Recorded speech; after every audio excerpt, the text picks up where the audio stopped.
Good morning, and thank you everybody for joining us once again. We want to give you an update about where we are and where we are going. To state the obvious, overnight it was bitterly cold across most of Texas, and most of the state will continue to experience sub-freezing temperatures for a few more nights. Tonight it's anticipated that the entire state will be in a freezing or below freezing temperature situation. Importantly, though, the power grid continues to perform well at peak demand during this winter storm. Peak power demand was about 69,000 megawatts earlier this morning. We do not expect demand to exceed that amount for the rest of this storm.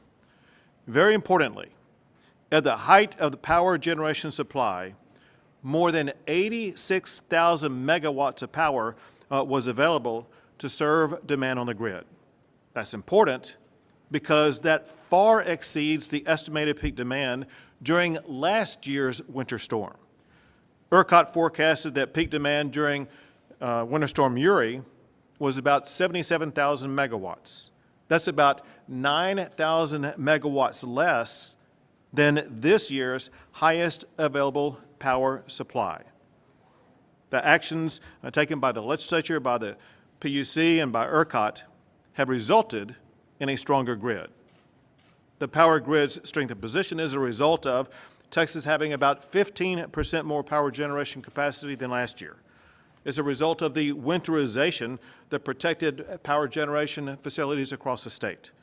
It's also a result of the increase in power generators online because of improved maintenance schedules. It's also a result of the availability of alternative fuels for generators to use to generate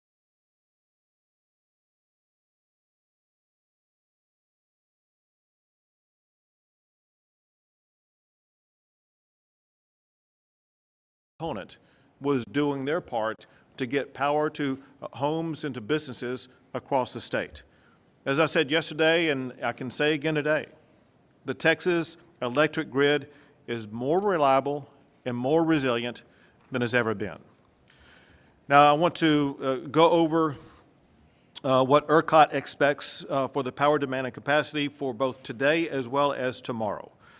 Graph 1 shows, it's the one over here, Graph 1 shows expected power demand for the next 2 days, the power generation capacity that is expected, and a breakdown of the sources of that power, whether it be wind, solar, or thermal. It shows that there is plenty of power expected for both today as well as tomorrow.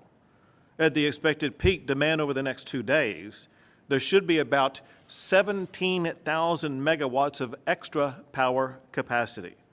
That's enough extra power to supply more than 3 million homes across the state.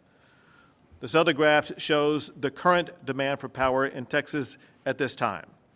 The current demand is the bottom line, and then the top line is the current available capacity of power from the grid.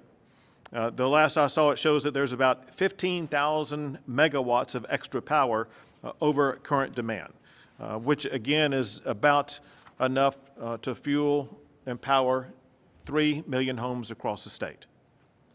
Also at this time, despite having abundant supply in the power grid in the state of Texas, there remain about 20,000 customers in Texas without power.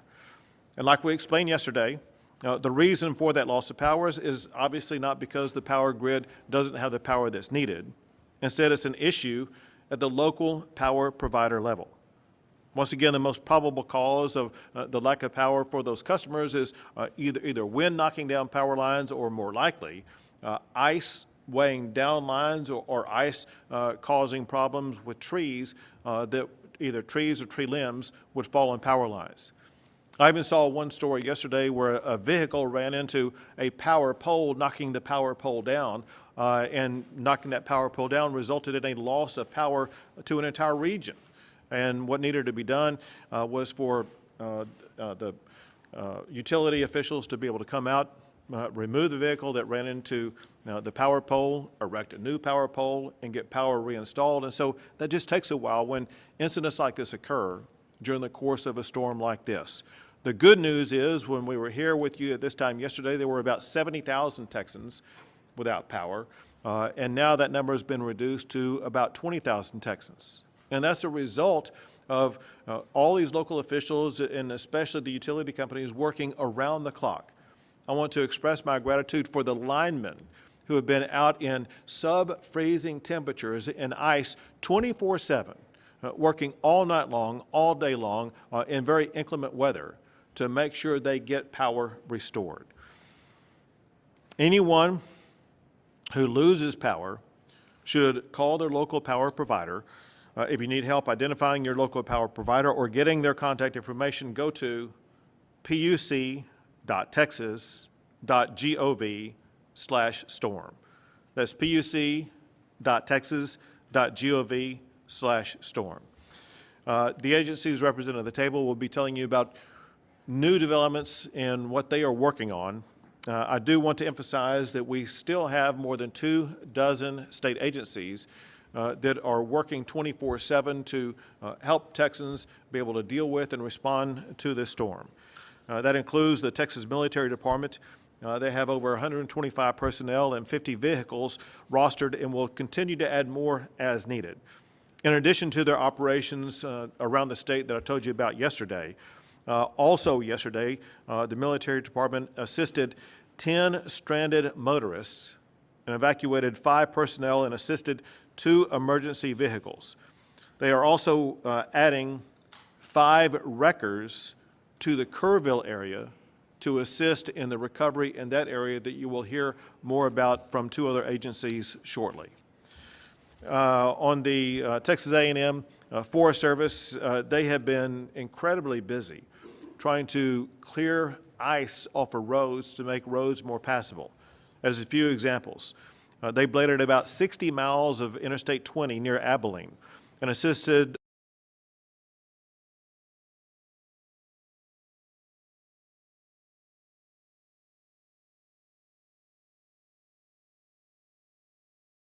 in that Abilene region can stay operational for 24 hours throughout this winter event.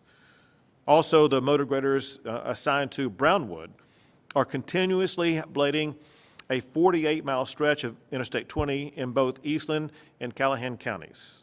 And yesterday, they helped remove 8 semi-trucks that were in a pileup, as well as in doing so,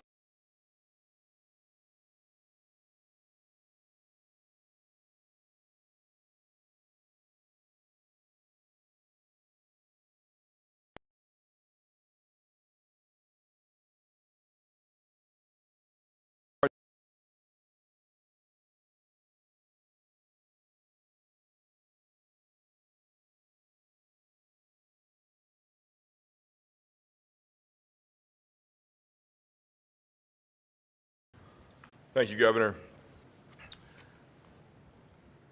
As you know, the grid was ready for this event. It is performing as expected, and it's more reliable than it has ever been. The historic reforms that we have implemented at the direction of the legislature and the governor mean that we have more power available than before, more backup for generators than before, and more reliability than ever before, especially in severe winter weather events like this. Our operational changes mean that we are operating with a conservative management approach on the grid. We have more power reserves, resulting in a bigger margin of safety, and we're using an abundance of caution by turning on more generators sooner rather than later. Our weatherization requirements mean that our generators meet and exceed federal winterization standards, and we're seeing the benefits of that during this winter storm. We've worked closely with the Railroad Commission to designate critical natural gas infrastructure to ensure gas continues to flow to our generators, and made many other resources available as part of our market reforms. Our generators and poles and wires companies have pre-positioned crews around the state to reduce the number of outages rapidly, as the governor stated.